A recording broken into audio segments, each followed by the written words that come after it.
बहुत प्राचीन काल की बात है, जब ब्रह्मांड अभी अपने शैशवावस्था में था। न कोई रूप था, न कोई आकार, बस एक अनंत शून्य। फिर धीरे धीरे उस शून्य से कुछ महान शक्तियां प्रकट होने लगीं। इनमें से एक थे भगवान ब्रह्मा, जिन्हें सृष्टि का सृजनकर्ता कहा गया, और दूसरे थे भगवान विष्णु, जो संसार का पालन और पोषण करते थे।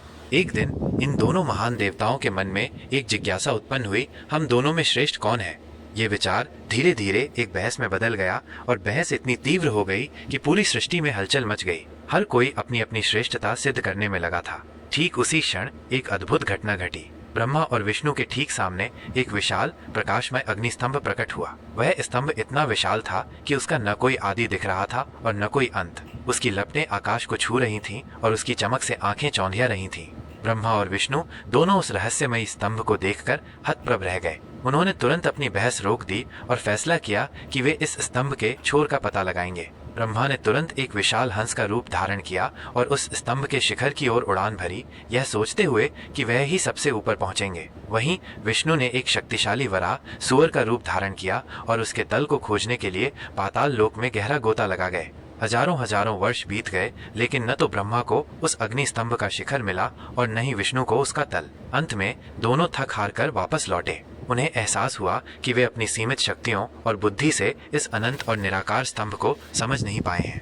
जब वे वापस लौटे तो उस विशाल अग्नि स्तंभ के ठीक मध्य से स्वयं भगवान शिव अपने पूर्ण वैभव और महिमा के साथ प्रकट हुए। उनके दर्शन मात्र से ही ब्रह्मा और विष्णु का अहंकार चूर चूर हो गया। शिव ने मुस्कुराते हुए उन्हें समझाया, हे ब्रह्मा, हे विष्णु, तुम दोनों स्वयं महान हो, क्योंकि तुम सृष्टि और पालन के आधार हो। लेकिन हम तीनों, ब्रह्मा, विष्णु और मैं महेश, एक ही परम सत्ता के विभिन्न रूप हैं। यह अग्नि स्तंभ, जिसे तुम माप नहीं पाए, मेरी निराकार और अनंत प्रकृति का प्रतीक है। मैं ही वह परम सत्ता हूँ जिसका न कोई आदि है और न कोई अंत।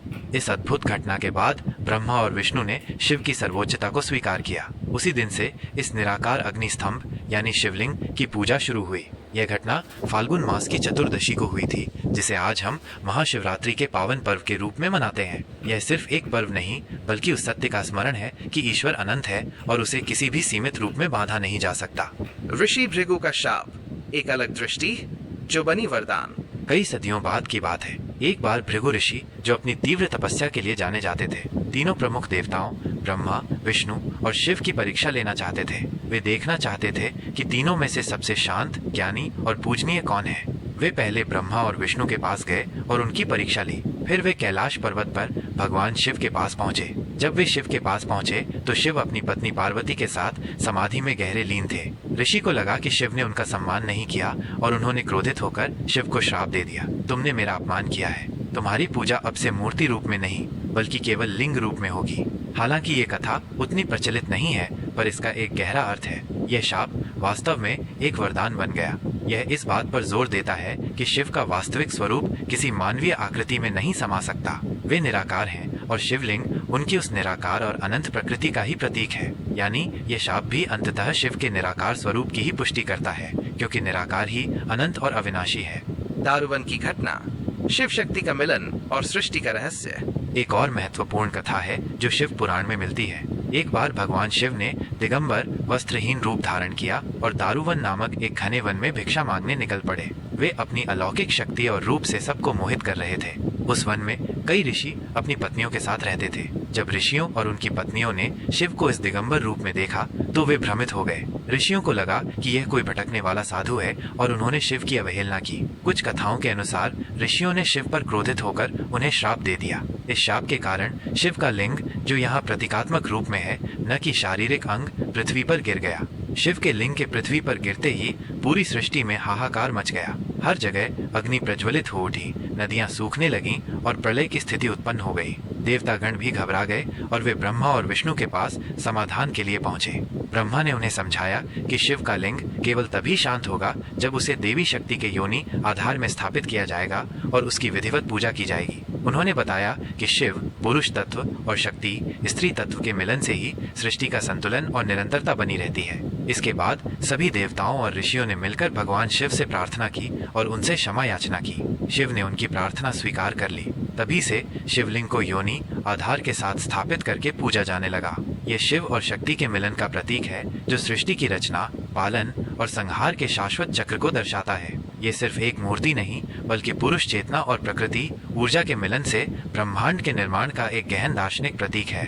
शिवलिंग की पावन पूजा विधि कैसे करें उस अनंत का सत्कार। इन पौराणिक कथाओं ने शिवलिंग के महत्व को स्थापित किया और तब से इसकी पूजा एक विशेष विधि से की जाने लगी। शिवलिंग की पूजा केवल बाहरी कर्मकांड नहीं है बल्कि ये उस निराकार और अनंत शिव से जुड़ने का एक माध्यम है। शिवलिंग की पूजा की मुख्य सामग्री और विधि। 1. शुद्धता का महत्व। पूजा से पहले स्वयं को और पूजा स्थल को शुद्ध करना अत्यंत महत्वपूर्ण है। स्नान करके स्वच्छ वस्त्र धारण करें, मन को शांत और एकाग्र करें। 2. जलाभिषेक। शिवलिंग पर सबसे पहले और सबसे महत्वपूर्ण रूप से जल चढ़ाया जाता है। यह जल एक लोटे या कलश में होता है जिसे धीरे धीरे शिवलिंग पर गिराया जाता है। जल अभिषेक करते समय ओम नमः शिवाय मंत्र का जाप किया जाता है। जल भगवान शिव की शीतलता और पवित्रता के स्वरूप का प्रतीक है। 3. दूध का अभिषेक। जल के बाद अक्सर कच्चा दूध शिवलिंग पर चढ़ाया जाता है। दूध पवित्रता, सादगी और दीर्घायु का प्रतीक है। यह शिव को प्रसन्न करने और नकारात्मक ऊर्जाओं को दूर करने में मदद करता है। 4. अन्य अभिषेक। दूध के बाद कई भक्त दही, घी, शहद और गन्ने का रस भी शिवलिंग पर चढ़ाते हैं। इन सभी को पंचामृत का हिस्सा माना जाता है जो शारीरिक और मानसिक शुद्धता के लिए उपयोग किया जाता है। 5. बेलपत्र और धतूरा। भगवान शिव को बेलपत्र अत्यंत प्रिय है। 3 पत्तियों वाला बेलपत्र विशेष महत्व रखता है क्योंकि यह शिव के त्रिशूल या त्रिदेवों ब्रह्मा, विष्णु, महेश का प्रतीक माना जाता है। बेलपत्र को ओम नमः शिवाय कहते हुए अर्पित किया जाता है। इसके साथ ही धतूरा और भांग भी शिव को चढ़ाए जाते हैं जो यह दर्शाते हैं कि शिव हर प्रकार की नकारात्मकता और विष को ग्रहण करने में सक्षम है और वे स्वयं संसार की विषमताओं से परे हैं। 6. चंदन और भस्म। शिवलिंग पर चंदन का लेप लगाया जाता है जो शीतलता और शांति प्रदान करता है।